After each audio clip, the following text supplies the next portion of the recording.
Episode 5, Talk That Talk. Y'all notice something? Y'all can see us. We in the We flesh. here. SLG. You see me? Scuba Steve. Mama made it. Y'all already know me. AVO, your boy. This week's topic, we already told y'all, the show is a millennial talk show. So we're going to be, touching on different subjects that I guess millennials deal with. A lot of generations behave with non-millennials, but that's going to be another topic. But this one today, we talk about marriage. You on the way. Steve next. Steve definitely next. I'm going to let Sean start first, as always, because he be trying to drop that knowledge. And y'all can see all his hand motions and all this stuff he be doing there and talk that. Watch. Go ahead, Sean. So basically, this is a topic that I brought up. I brought it up because a lot of my friends, I got female friends that are in that point in their life where they trying to find a man to tie down, you know what I mean, to get in that situation, which is understandable. And me personally, you probably see it too when you on your social media feed. All day. Everybody's getting married. Everybody got a baby or three. And it's really crazy. So I think it's really poignant that we talk about this stuff because a lot of millennials don't view marriage the same as they did, same as the previous generation. A lot of millennials are trying to wait, or they don't feel like they need to get married. And Right. I, for one, am one of them niggas. I am one of those people that feel like marriage can wait, absolutely. Because me personally, I want a business loan before I want a mortgage, and that's 1,000% true. Right. And I have select requirements if I'm gonna get married. Yeah, and a of lot of course. women just ain't with that. You know what I mean? Yeah. Understandably, because they got a biological time clock. For And us men don't. Nah, we be in our 20s forever. Real Like, shit. I know dudes in their 30s who still think they 23. That's the fact. I'm just saying. So it gives me a little space, you know what I mean? I ain't gonna be cutting up forever. But it just don't make me feel as bad. Like, when I was a young boy and I would see somebody who's 28, I'm like, oh, they're an adult. Like, they got their stuff going on. I'm 28 now, and I see old heads that are still just at the club, like it's 2002, still rocking a Mitchell and Ness jersey with some Guess jeans and some Air Force Ones, but nah. Go ahead, Steve. Girls is on that clock. Girls be they know what year they got it. Yo, the timeline back in school. Yeah. Yo, they got a timeline. Current They want events. kids by a certain age.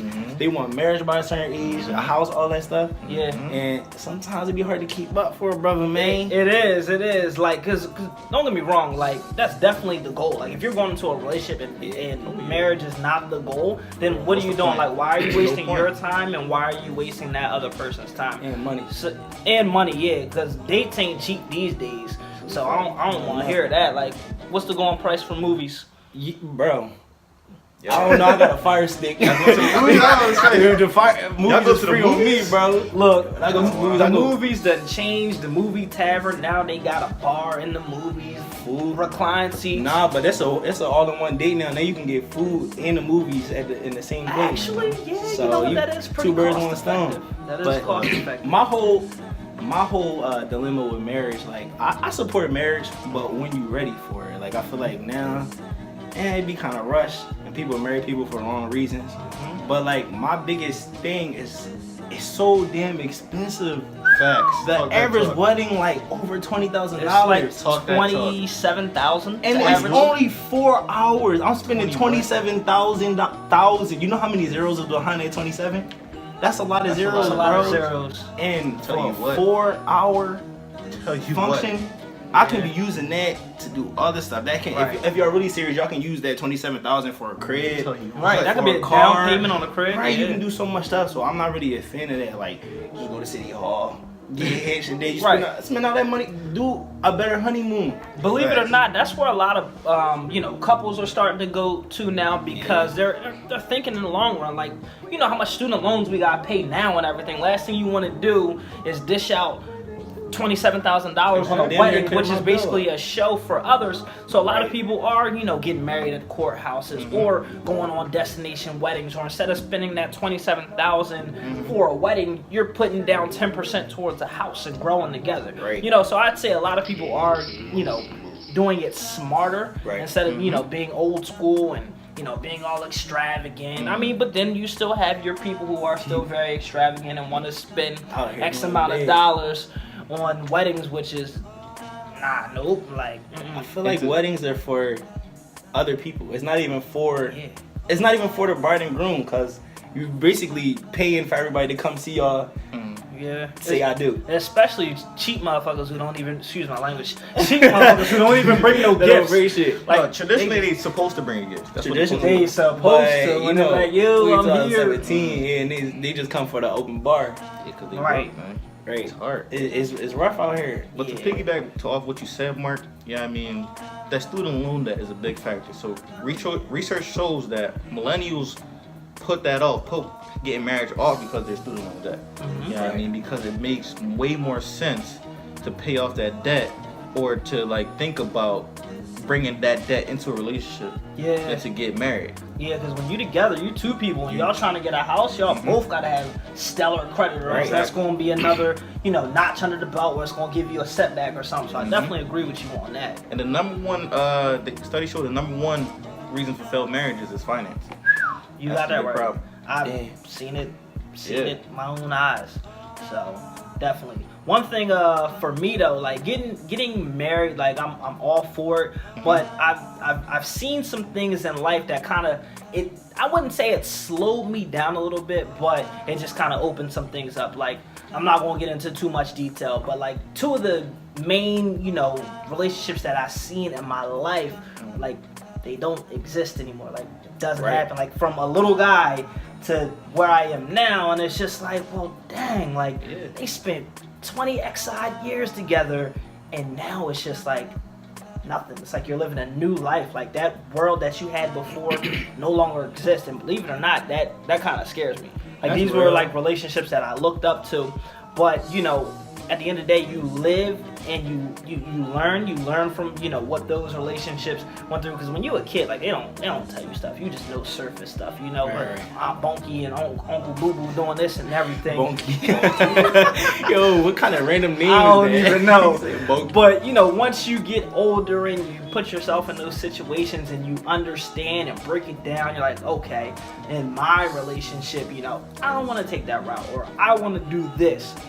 So that's one of the things that kind of like made me like, ugh, like that just kind of rubbed me the wrong way. I feel you on that. I kind of had the same experiences. Like, I was talking to my shorty the other day, and I'm like, dang, like, now I'm thinking about it, I don't really know personally like a successful marriage. Like, I don't know anybody that's been through the storm and nothing happened. That's important. So it kind of go with it, but at the same time, like, if you're in a committed relationship, you can't let those experiences that's not even yours deter you from that. Absolutely. So it's all about trust at the end of the day. For real, that's what it comes down to. Because if you can't trust nobody, you can't really have a long-term relationship. And on a personal level, one of my reasons I feel like it's relatable for a lot of other people out there is that I don't need to be married. If I'm married, then it's for a companionship that I really benefit from. I mean, a lot of people get married because they're just in a relationship, and that's naturally the next step. I do not need another person. I would like another person in my life, and that's gonna be awesome, but it's entirely an option for me. You know what I'm saying? If I'm getting married, it's gonna be with somebody that compliments me, that pushes me, that motivates me, and makes me a better person, and is also a good person. And that is just hard to find, my nigga. You're not supposed to just jump into a relationship settling over something simple as looks. Like, that's not the whole thing. You need someone who's gonna compliment you, like you said, boost you, make you better. If they giving you some tough criticism and you ain't trying to hear that, look, man, it's probably for the better. Believe it or not, I'm speaking from my personal experience. I don't be trying to hear none of that, but deep down I'm like, yeah. You be like, damn, right? She right. But I ain't gonna tell her she right, but But it's about that give and take at the end of the day, because if you're going to do it, bro, if you're going to put yourself in a position to be in a relationship, that's ultimately the next step. Absolutely. So you gotta come with it. And I know from all of us, like, as guys, I'm trying to figure out how to phrase it. We quick to be like, damn, I don't really like that quality. Ooh, so that's a big one. So I don't really know if I'm gonna be able to deal with that. That's right. But in reality, it's always gonna be something about a girl that we not gonna like. That's like right. we not gonna. They human at the end of the day, and I'm pretty sure it's stuff they don't like about us. It's damn sure shit they don't like about us. But like at the same time, we just can't pick out little qualities and we be like, you know what, that ain't gonna work. I can't deal with that because it's a work in progress. You never gonna get perfect. Like I got one of the directors at my job. She been married like 50 years with her husband. And one day I sat down I started talking to her. I'm like, yo, how you do it?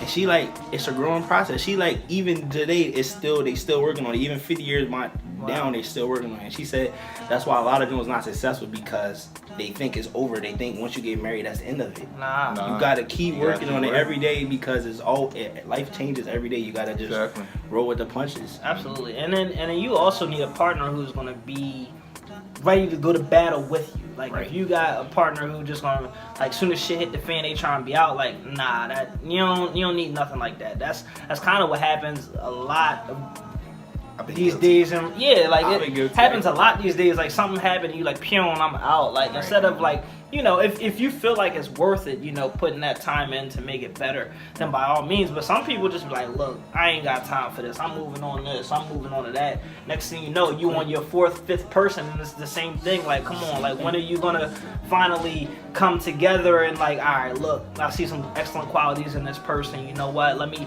try and tough this out. I mean, because there's no such thing as a perfect relationship. There isn't, like, at all. It's always a growing process. And you just gotta compliment each other like Kobe and Shaq. Right. Oh, snap. That's real. I think another problem is, and this has been proven for our generation, is the abundance of options. Yeah, so it used to be that for previous generations, the only real access to sex was through getting married. And that used to be a big reason where you grew up at, bro? Oh my God. The only access? That's just people grandmas had like 12 kids. They wasn't married. Facts. It's like what? As some generations, some cultures, it's just they only would have, you know, lose their virginity with someone they were married to. And generations after that, they only got relationships with people that were around them in their communities, in their cities, their towns. And now in our generation, we can find people anywhere we want to. Yeah, that's real. I mean? So we don't have to just settle with the first girlfriend we ever get. You know what I mean? Back then, people were settling with the first person that they met in high school. And that is horrible. Yeah, I mean, I wouldn't say they were settling.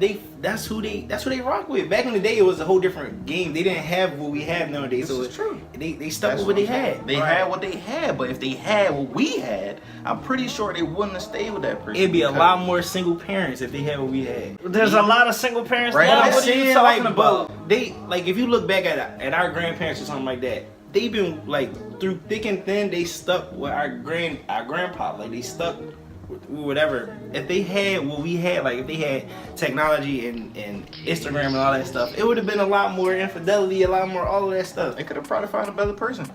Who You know what I mean, knows? listen, back in the day, people stayed with each other through a lot of shit. That's cool enough, but let's not romanticize that shit. Staying through shit does not make you a better person. No, not at all. So what are you saying? Like, what are you saying? Are you saying like overall, like, all right, like I kind of go back to what I was saying. You see certain qualities, you out. No, that's not what I'm saying. All right, I'm talking about infidelity, abuse, emotional abuse. All right. Just being a shitty partner and being negligent. Some people are just literally negligent in a relationship.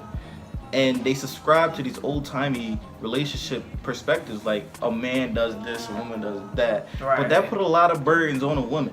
That put a lot of burdens on a man. Right. And that, you know, I think partly was the reason why people got divorced, or people just didn't work out, or people were broken up in their marriage but stayed in the marriage. Speaking of divorce, how you feel about the high divorce rate we got now? But Where do you think that comes from? Isn't the divorce rate higher now than it was back then? Not for millennials. But our millennial generation has the lowest divorce rate. because we're not getting married. We ain't even old We're not yet. getting- Because we're waiting to find a better suit for us, and we have options. So because of the options we have, we can find a better suit for us. So we stay with that person longer than the previous generation. But nowadays, all right. Nowadays, I feel like I get what you're saying, but I feel like nowadays we're not even really getting married. Like I know people who've been together for the same person 30 years, got kids, houses, families, all that stuff, and have not got married. They just don't do it. I don't think that's the reason why divorce rates are different. Because in my opinion, back then, I feel like love meant more back then. Like those people who, like the generation you're talking about, like way before us, they've been, most of them grew up together. Like they've been friends or whatever throughout grade school, all of that, and so on and so forth. And they got together and they had all of them years of getting to know each other and all of that to build, to use as the foundation of their relationship. So their love is stronger than what we do now, because I feel like now we just slide in some DMs and we Netflixing and chilling in 2 weeks. You can't build a relationship off that. You don't know nothing about nobody. That's why the relationships now don't really work, because we don't really know each other. The question is, are they really relationships? Or people now, just dating? It's I don't think they really relationships. We just dating nowadays. We just dating until and then it be an accident and kids is born, and then we got to force a relationship. I don't think we should make that sweeping generalization, my nigga. So what y'all saying is completely valid, but most of the relationships that's new right now for our generation, our millennial generation, is completely valid. Even though they didn't take the time to get in it, like the older generations, they didn't take the time to get to know them, but they in it trying to get to know them, and they are committed. That commitment is the key factor. Nowadays, yeah. You think nowadays people are committed, or is it just like a handful? I think it's the people who want to be in relationships, who genuinely, like, deep down want to be in relationships, are committed. People who are just messing around and don't know exactly what they are doing. But like, they'll be here entertaining. Like, it's just they'll have their cake and they'll eat it too. Like, some people, they'll string people along, whatever. Like, they not mentally ready to be in a relationship. But isn't that population greater than the people who are actually taking it seriously? Where are you getting that perspective from? From what I see. Yeah, but you see only what you see. You don't see the good stuff. I know, I see the good So then that's the same for with you. You only see what you see. It's the same thing. Of course y'all only see what each other We only see what we see. But we say the same shit 4 times. We only see what we see. I don't see nothing. That shit crazy. We only see what we see, but we gotta remember that not everybody displays their relationship on these platforms. True, very true. I mean, most people don't. But the vocal minority, the visual minority, is on platforms. They're on Instagram, Facebook, whatever. That's the visual minority. Right. So don't let that visual minority think that's the majority. That's just how it is. That makes sense. Steve, what else you got to say on that? I'm just trying to make sense of it, because you're saying that you're seeing what I'm talking about. You only see what I'm talking about. My side that's what you're saying. You only see the people. I only see your side. So how are you getting your information if you don't see it? Because it's about numbers. It's about. But if you can't see the numbers, where are you getting them from? I'm telling you about the numbers. I'm telling you right now. So what we're seeing on the platforms, on Instagram, Facebook, is a percentage. It's a percentage of the total population. Right. And if that takes up a total percentage of that population, then the other percentage is either people not in relationships or people in relationships. And I doubt that the majority of people are not in relationships, plus in relationship and complaining. So you don't got those exact numbers. You just he out here trying to be going off assumption, right? He want to be Dr. Umar Johnson so bad. He don't even got the official numbers. It's simple math. Population, right? If you take this population, if you do y equals mx plus I forgot niggas went to public school. We went to the same school, fam. Y'all went to public school. Like, how? Same school, fam. He out here talking that rah. He ain't giving me no actual facts. You not giving me no facts either. I'm just saying you said you see what I see, so I see what you see, and I'm using your evidence. Let me tell you something. But you can see my evidence. We can't see yours. They about to mix, yo. I'm gonna give you. We grown ups. We don't fight. They about to move. We having intellectual conversations, bro. If you have a set amount of variables, my nigga, and you know one factor, you can find the other factors. Okay, but this one I'm presenting my factor, and you're saying stuff, but you're not presenting your factor. You're not presenting where you're getting this from. I'm presenting what we can actually see, what we can actually go and look for it. And if you're saying something, then I want you to like show me where I can. We could actually all kind of use Facebook as to get the source, because even though they're not vocal on there, right, they're still on Facebook. But you can still go there to page and see if they're. Yeah, you can, but if they're not vocal, like, what's your opportunity to actually speaking to that person? Right. I don't know. So you might as well check them off and keep it moving. Niggas still use Facebook but don't post nothing. They just be on there. They playing Candy Crush. If I swear, if I get one more Facebook invite, for Candy Crush, it's a wrap. Yo, Mom, if I see you, if you send me another invite, I'm blocking you, fam. You might as well just block her now. I might as well, right? You're playing lottery games and stuff. Like, come on, guys. But look, we want to thank y'all for taking the time to watch us. Episode 5, Talk That Talk. We out here. Huh? Peace. Gang, gang.